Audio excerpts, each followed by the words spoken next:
I'm really, really impressed with the community. Everyone seems to be very dedicated and pleased to be here. It's always great when other views from all around the world and different cultures can get together and talk about their common interests.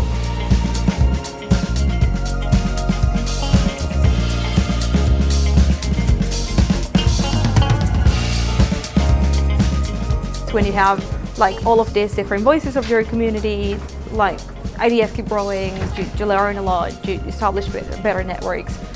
So we totally encourage everyone to apply for next year, submit papers or submissions for article papers, and come and visit Minsk.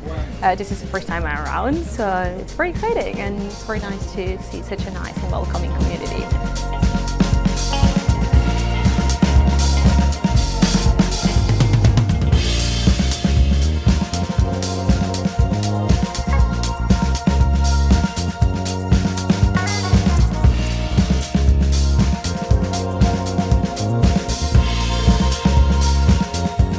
Personally, always a big fan of conferences that build bridges between communities.